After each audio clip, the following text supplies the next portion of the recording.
दोस्तों, पड़ोसी मुल्क यानी चीन और पाकिस्तान को धूल चटाने के लिए भारत ऐसे कई हथियार और डिफेंस इक्विपमेंट बनाने जा रहा है जो पूरी दुनिया को चौंका देंगे।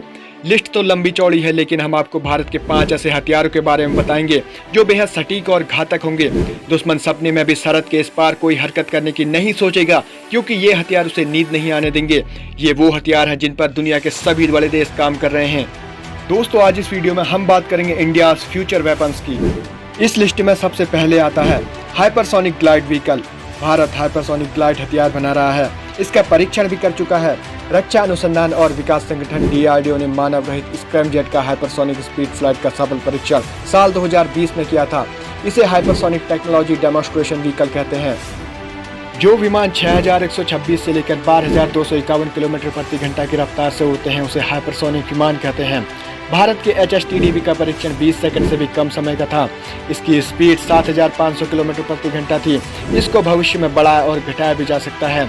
यह दुश्मन को पलक झपकते ही बम से उड़ा सकता है। इस लिस्ट में दूसरे हथियार की बात करें तो भारत ब्रह्मोस 2 हाइपरसोनिक मिसाइल भी बनाने जा रहा है। भारत और रूस मिलकर ब्रह्मोस 2 सुपरसोनिक मिसाइल बना रहे हैं। इसमें वही स्क्रैमजेट इंजन लगाया जाएगा जो इसे शानदार गति और ग्लाइड करने की क्षमता प्रदान करेगा। इस मिसाइल की रेंज 600 किलोमीटर होगी, लेकिन इसकी गति बहुत ज्यादा होगी। यह मैक 7 यानी 8575 किलोमीटर प्रति घंटा की रफ्तार से दुश्मन पर हमला बोल सकता है। इस लिस्ट में तीसरे नंबर पर आता है डायरेक्ट एनर्जी वेपन्स।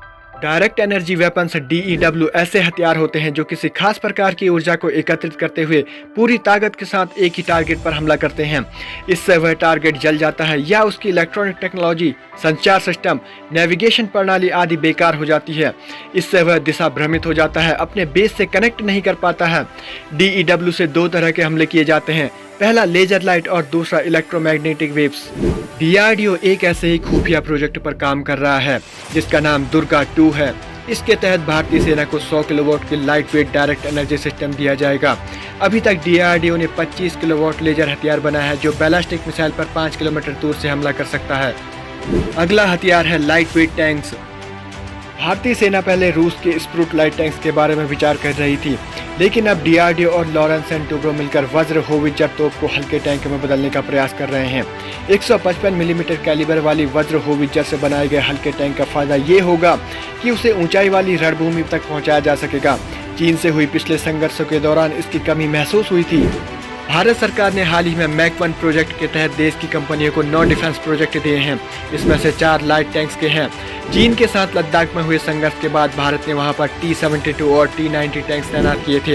ये बहुत भारी होते हैं, इन्हें ऊंचाई तक पहुंचाना बहुत मुश्किल का काम होता है। भारत का अगला हथियार है multi role helicopter. Indian multi role helicopter एक मीडियम लाइट हेलीकॉप्टर होगा जिसे हिंदुस्तान एरोनॉटिक्स लिमिटेड बना रही है। इसकी पहली उड़ान की संभावना 2024-25 है।